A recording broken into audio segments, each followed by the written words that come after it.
आप बताइए दिया क्यों जला रहे हो? मेरे दादा ने भी जलाया, दादी ने भी जलाया, मम्मी पापा ने भी जलाया, हम भी जला रहे हैं। ऐसी बकरियां, एक बकरी कुएं में कूदती है तो बाकी भी लाइन से कूद जाती है महाराज।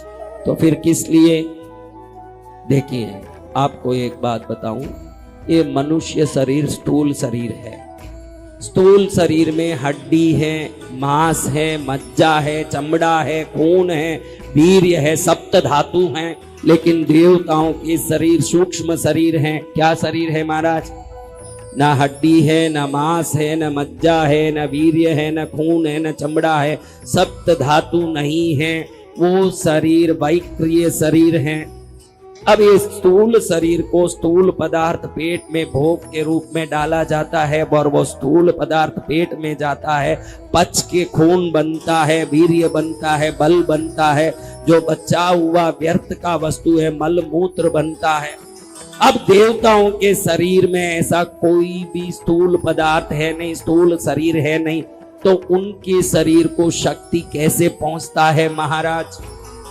अब देखो, आपने कैलेंडर देखा होगा तो भगवान कृष्ण, राम, कोई भी देवता, वो गणपति, सबके सिर के पीछे एक रोशनी देखा क्या महाराज?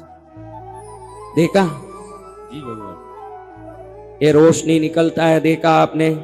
अब पानी को गर्म करो, पानी जैसे जैसे भाप बनता जाता है, पानी का स्तर कम होता जाएगा कि वैसे ही रहेगा महाराज?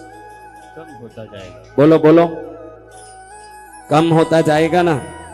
तो ये रोशनी जो निकल रही है, ये निकलती जाएगी तो अंदर से शक्ति कम होती जाएगी कि वैसे ही रहेगा?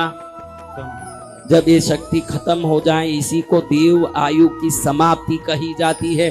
कितने ही इंद्र हो गए, कितने ही ब्रह्मा हो गए, कितने ही देवताओं के आयु खत्म होने के बाद नए देवता उस स्थान में आ गए, क्योंकि ये शक्ति खत्म होते ही उनकी देव आयु खत्म हो जाती है महाराज।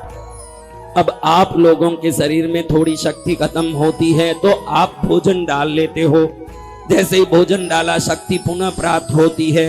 गाड़ी में डीजल खत्म होता है, वापस डीजल भर देते हो, वापस गाड़ी चलने लगती है। तो हमारे ऋषि मुनियों ने शोध किया कि देवताओं के शरीर से रोशनी के रूप में निकलने वाली शक्ति को पुनः प्रकट करने के लिए क्या दिया जाए जिससे वो शक्ति प्रकट हो, कैसे वो शक्ति प्रकट हो सकती है। विभिन्न प्रकार के शोध किए, विभिन्न प्रकार के ऊर्जा के बारे में सोच किया। सब करने के बाद ऋषि मुनियों ने देखा कि देवताओं के नाम से अग्नि में घी डालो तो जो अग्नि में घी गिर के भस्म होता है, वो घी जो खत्म होके बाफ बन गया, वो देवों के शरीर में पहुंचता है तो उनकी शक्ति बन जाती है। जैसे डीजल से कार चलता है, घी जैसे अग्नि में पड़ के बाफ बनता है, तो देवों के शरीर में शक्ति बन के उनके शरीर को संचालित करने वाली ऊर्जा बन जाती है। इसलिए अब देवों को अग्नि कुंड में लकड़ियां डाल के, लकड़ी जला के, अग्नि जला के, घी डाल के उनको आहुति देने लगे। लेकिन देवता तो कई कई स्थानों में रहते थे, उन तक उसको पहुंचाए कौन? तो अग्नि देवताओं को ऋषि मुनियों ने प्रार्थना किया, हे अग्निदेव, आप इधर अग्नि कुंड में विराजमान हो, आप में हम घी डाल के देवों तक शक्ति पहुंचाना चाहते हैं, ये शक्ति को पहुंचाएगा कौन? तो अग्निदेव ने कहा, मेरी पत्नी स्वाहा देवी जो है, इस अग्नि की द्वारा प्राप्त घी की शक्ति को ऊर्जा बना के देवों तक पहुंचाएगी। इसीलिए आप देखते हैं यज्ञ करते समय कोई भी देवता का नाम लें तो लास्ट में क्या बोलते हैं? बोलो जोर से, अच्छा रहेगा। हाँ, स्वाहा। स्वाहा क्यों बोला जा रहा है महाराज? स्वाहा देवी का काम है जिन देवों का नाम लिया उन देवों तक वो शक्ति को पहुंचाना। इसलिए हम बोलते ओम गणपतये स्वाहा, ओम भैरवाय स्वाहा, यानी हे स्वाहा देवी भैरव देव तक ये शक्ति पहुंचा दे, ये स्वाहा देवी गणपति देवता तक ये शक्ति पहुंचा दे।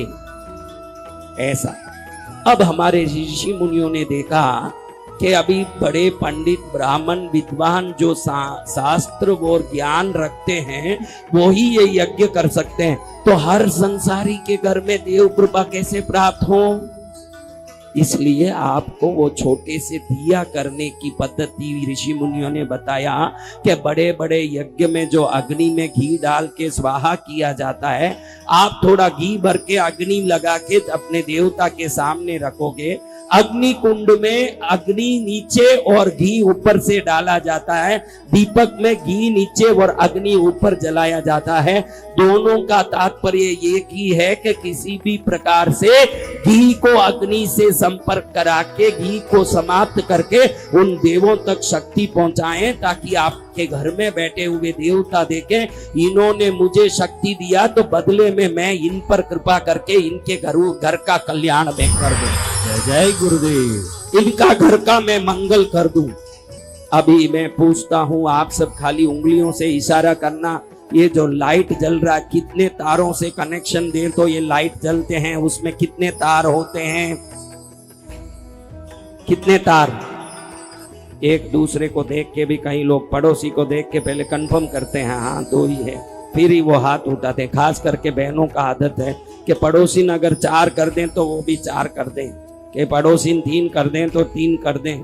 2 तारों से शक्ति उत्पन्न होती है, क्योंकि पॉजिटिव और नेगेटिव 2 तार होते हैं।